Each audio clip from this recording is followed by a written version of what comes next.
Okay, let's move on to the Korean nuclear issue. Well, first, that summit between the DPRK leader Kim Jong-un and Donald Trump was going to happen. Then it was off. Now it's going to happen again. Well, we don't really know. But Brian, we hear that a senior member of the administration, of the government in Pyongyang, General Kim Yong-chol, senior military leader, I should say, from the DPRK, is in the United States for talks. What does that tell you? It means that the North Koreans are serious. I think what we witnessed when Donald Trump last week, the day after he met with Moon Jae-in, the South Korean president, announced that the summit was canceled, sent his letter to the North Koreans. I think the North Koreans and the South Koreans realized, as they have realized up until now, that for this to really go forward, the North and the South have to take the bull by the horns. And that's exactly what they did, that surprise meeting between the two leaders, again in Panmunjom, this time in the northern side of the border. That was greeted all over Korea with great enthusiasm. And it also showed that both sides are determined to go forward. That allowed Donald Trump to do the thing that he actually wanted to do, which was to grab hold of that momentum and say, look, we can actually make this happen. Negotiations began again. The North Koreans sent a very conciliatory response letter to Donald Trump. The fact that this high-level official, this general, who's the vice chairman of the Workers' Party of Korea, the Communist Party of Korea, of North Korea, is here. He's the highest level official to come here in 18 years. That's a sign that the North Koreans are very, very serious about making sure that not just the logistics, but also the substance of what denuclearization actually means can start to be discussed in a meaningful way with senior leaders in the Trump administration. Nathan, so it's South Korea that's really going to be driving this process. Yeah, if anyone deserves the Nobel Prize at the end of this, I think it's going to be Moon Jae-in, because it's quite incredible. The day after that withdrawal that it came, Moon didn't just think, oh, it's all collapsed. He redoubled his efforts, and that led to that incredible weekend summit with Kim Jong-un on the north side of the border. But he's in a difficult position here, because I think in terms of Moon Jae-in, he was so freaked out by the Rocket Man talk in September, October last year, that he realized that you have to stop this. And the only way to do this is to actually get the US and DPRK to sit down. And he's the only man that really can do this. But you can't work out too far in advance the actual deal, because that will take months, if not years, to complete. And we're at this stage now where he doesn't want to overpromise in terms of what denuclearization is. You saw that in the press conference over the weekend, because Washington and Pyongyang have completely different ideas. Yes. But wants the summit to happen so that trust can start to be built, Trump gets a win, gets to do something no other sitting US president has done, but at the same time begins a process that leads somewhere else to this war talk that we saw at the end of last year and the beginning of this one. Merrill, how important is it for these two sides, the United States and for the DPRK, to agree on what the goal of the summit's going to be, to agree on what these negotiations are going to be about? As we heard from Brian and from Nathan a moment ago, the definition of denuclearization is different from the DPRK side as it is from the United States side. It is, and that's one of the things that will take a while to work out. And that's why I think the comment that this needs to be done with South Korea primarily leading the process is true and should have been true all along. This thing was perhaps getting pushed off the agenda when Kim Jong-un started saying, started being upset with the maneuvers with the U.S. and South Korea, and as we heard, the phone lines went dead. We couldn't reach anybody. President Trump, and this I think again is a tactic, stepped up and said, "Okay, well, we'll postpone this. Maybe we'll do it again. Our line's open if they want to do something."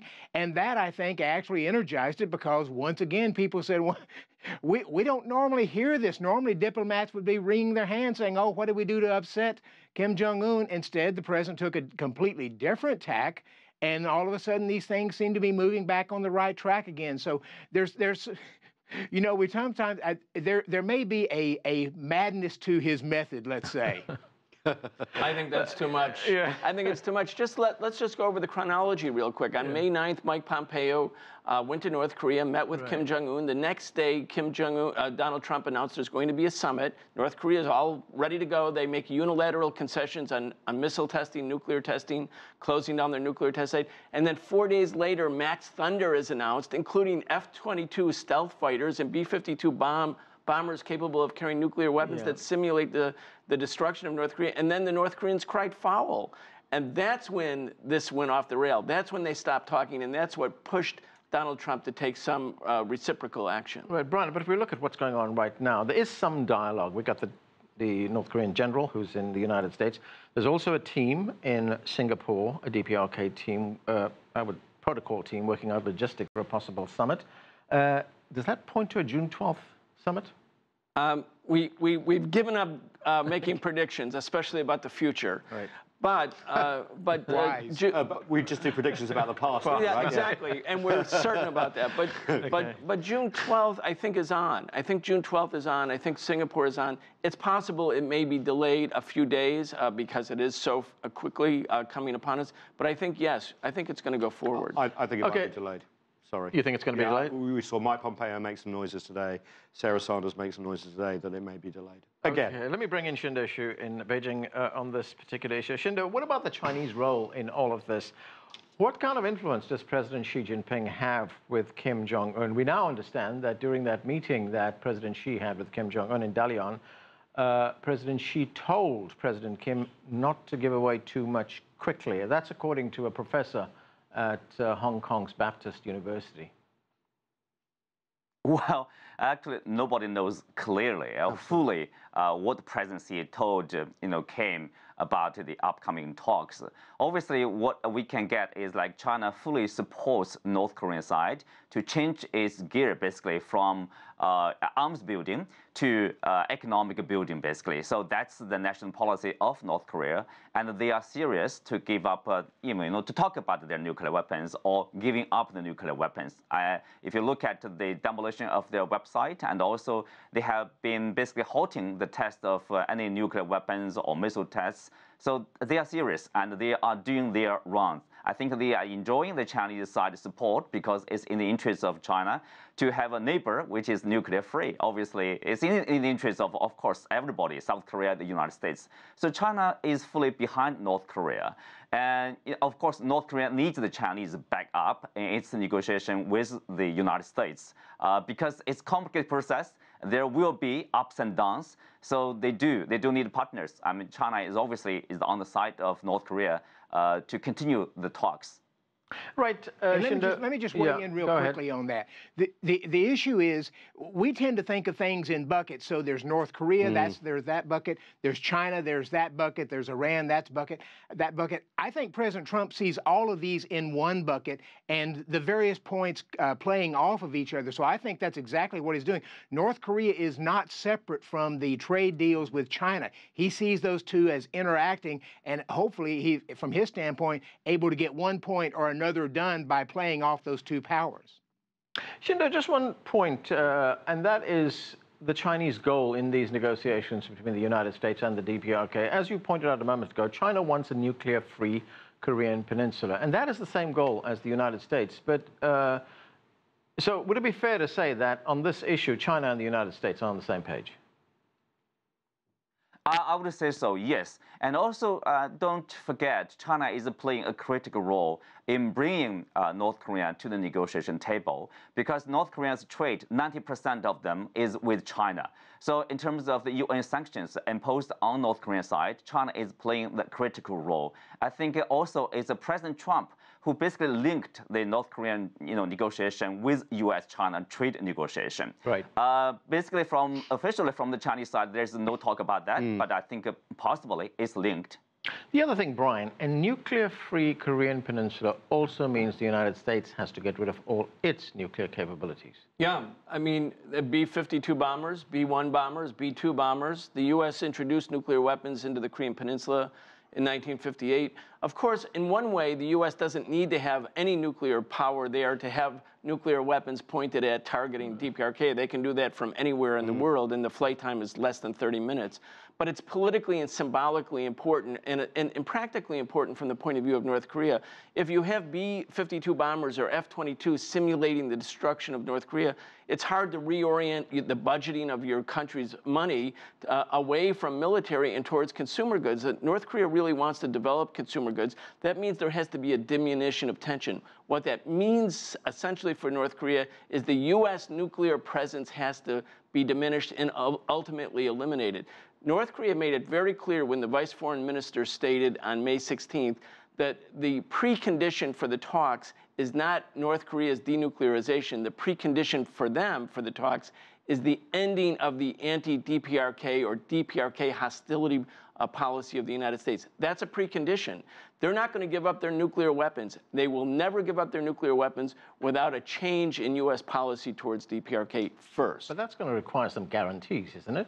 Well, there has to be well, you know, guarantees are a funny thing. I mean, Gaddafi may have been given a guarantee. He was. And the Russians were given a guarantee that NATO wouldn't move east after 1991 or 1992. And an agreement was signed with the Iranians. And an agreement was signed. So these guarantees aren't really guarantees, but I don't think the DPRK is looking at the world through rose-colored glasses and idealistic about that. What they want practically is a peace treaty, the ending of sanctions, the normalization of relations. That's not a real security guarantee, because if something came up where the U.S. thought they could overthrow the government, they would. And the North Koreans know that. But they want a change in U.S. policy. Right now, it's explicitly hostile and warlike. They want it to be explicitly friendly. Nathan, looking at the process, one theory is that Donald Trump wants a grand bargain here. He wants the DPRK to say, OK, we're going to get rid of all our nuclear weapons. Everybody's going to be happy about that, the so-called Big Bang theory here. Mm-hmm. Is it going to be that, or is it going to be a very slow, step-by-step, quid pro quo process? Yeah, John Bolton and Donald Trump seem to agree that they're going to have this CIVID plus model, complete, verifiable, irreversible, denuclearization, CVID, in about 6 months to a year.